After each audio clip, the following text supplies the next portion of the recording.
Olá, gente, muito obrigado por mais uma vez você estar aqui no nosso canal. E você que ainda não é inscrito, por favor, se inscreva. E se você gostar deste vídeo, por favor, clique no botãozinho valeu que está abaixo deste vídeo para que você possa ajudar o nosso canal. E não se esqueça de conferir os livros que indicamos sobre o tema cangaço que estão aí na descrição deste vídeo. Tchau, gente!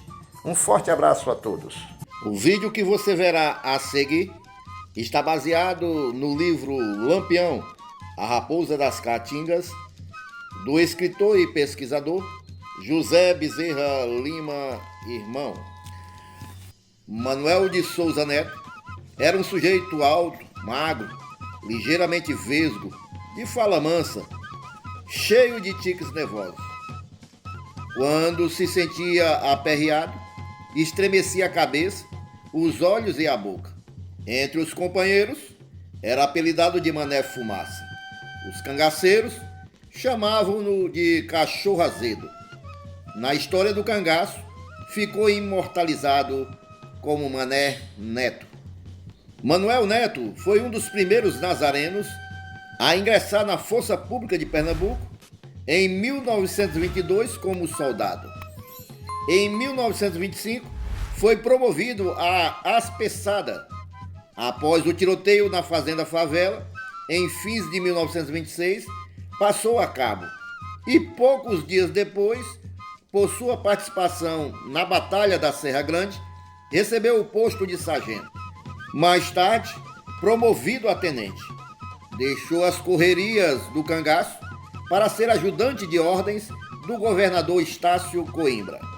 Com a Revolução de 1930, foi preso e excluído da polícia. No início do ano seguinte, graças à intervenção do capitão João Emerson Benjamin, foi reintegrado com o posto de sargento.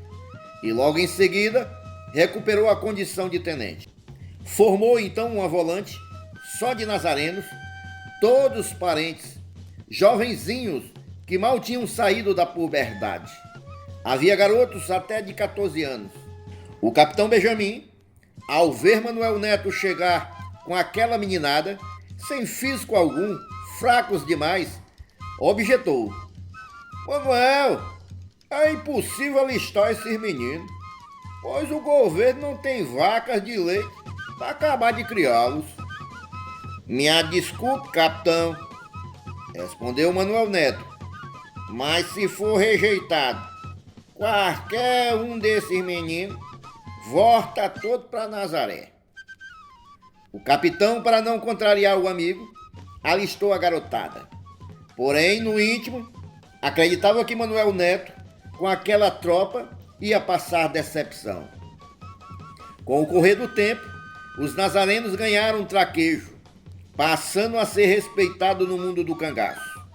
Os desassombrados cabras de Nazaré.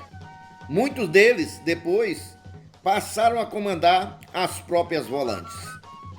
Estima-se que Manuel Neto travou com o Lampião 35 combates. Nos dos mais importantes, o da Serra Grande, foi ferido nas pernas, passando desde então a caminhar meio desengonçado, pois a perna direita era tensa. Era tido como um homem perverso, arrancava confissões à base de tortura. Muita gente foi morta, acusada de coiteiro. Volta Seca viria a dizer que Manuel Neto dava para ser um cangaceiro.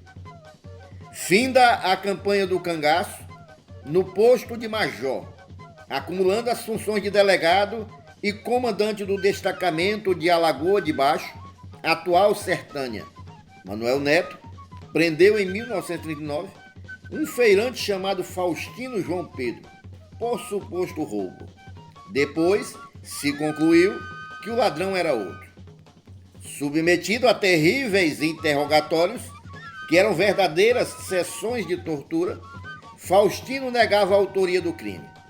Manuel Neto não desistia e recomeçava o procedimento. Ninguém sabe como o sujeito conseguiu um revólver.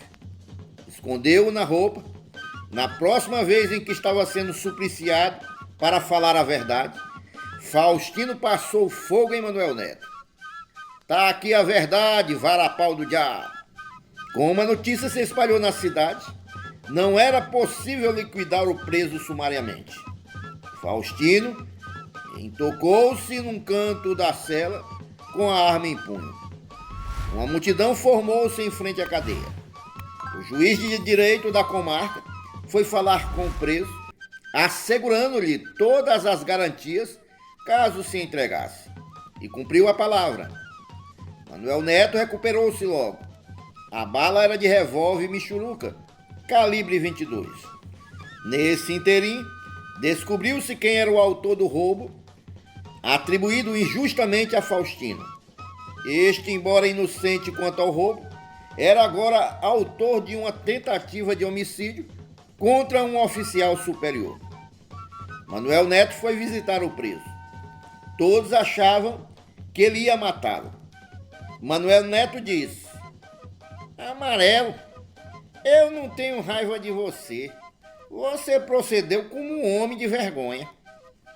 A partir daí, os fatos são nebulosos. Dizem que Faustino inventou uma história de um dinheiro que tinha escondido. 3 contos de réis. Manuel Neto chamou 2 soldados e foi com o sujeito procurar a botija. Caminharam cerca de 1 légua. Em certo ponto, havia uma cerca de arame farpado. Faustino apontou com um dedo para o outro lado da cerca. Foi ali, seu major, no pé daquele toco, que eu guardei o meu dinheirinho. A autoridade e seu subalterno apressaram-se em alcançar o local, engatinhando com dificuldade por baixo da cerca. Quando já se encontravam no outro lado, notaram que Faustino já ia longe. Queima o cabra! Gritou o major. Tarde demais. O mato abriu e fechou-se. Nunca mais se viu Faustino naquelas terras.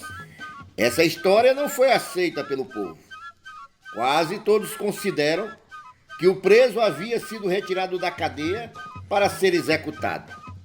Nem os urubu sabem onde está o corpo, diziam. Só as formigas, talvez. Consta que Faustino teria reaparecido, voltando a ser preso, mas fugiu. Faustino virou lenda. Dentre as várias histórias contadas a seu respeito, dizem que em 1941 prenderam em Palmeira dos Índios um falso mendigo, maltrapilho e cabeludo, arrimado numa muleta, com uma perna enfaixada, minando sangue. Na verdade, era um pedaço de carne amarrado por baixo das ataduras. Diz a lenda que o falso mendigo se chamava Faustino João Pedro. Levado para a casa de detenção do Recife, Faustino aproveitou uma ocasião em que faltou energia elétrica e fugiu. Ninguém sabe como conseguiu escalar no escuro, como uma lagartixa, a muralha do presídio. Porém, as lendas dispensam explicação. Manuel Neto, já como tenente-coronel, foi comandante do 3º BPM de Pernambuco. Reformou-se como coronel. Foi prefeito na Inajá. No fim da vida, muito rico, viveu em Imbimirim, onde exerceu a função de delegado. Tornou-se folclórica a sua birra com os moradores que criavam porcos soltos nas ruas. Prendia os bichos e mandava chamar os donos para passar-lhes uma boa descompostura. Em vez de cuidar de sua fazenda, preferia viajar de cidade em cidade como curandeiro filantrópico. Receitava e dava aos pobres os remédios, fossem de laboratório, fossem da rústica farmacopeia sertaneja, preparados por ele mesmo, à base de cascas de pau, folhas e raízes. Faço isso para apagar as perversidades que fiz no passado, dizia brincando, ou reconhecendo a verdade. Às vezes ele falava coisas estranhas, preocupado com a salvação do Nordeste e em fazer a glória do Brasil. Não dormia à noite, assombrado com inimigos invisíveis, principalmente com o fantasma de Lampião. Manuel de Souza Neto nasceu em Nazaré em 1º de novembro de 1901 e faleceu no Recife, no Hospital da Polícia Militar, no Derby, às 7 horas e 45 minutos, do dia 3 de novembro de 1979, aos 78 anos de idade, solteirão. Foi sepultado em Nazaré. Quando perguntavam por que ele não se casava, respondia: um homem como eu, com muitas intrigas, sujeito a morrer a qualquer momento, não pode ter mulher nem filho. Na verdade, não casou, mas deixou 2 filhos com Otacília Gomes de Sá, Margarida Siqueira Campos e Manuel Gomes de Souza.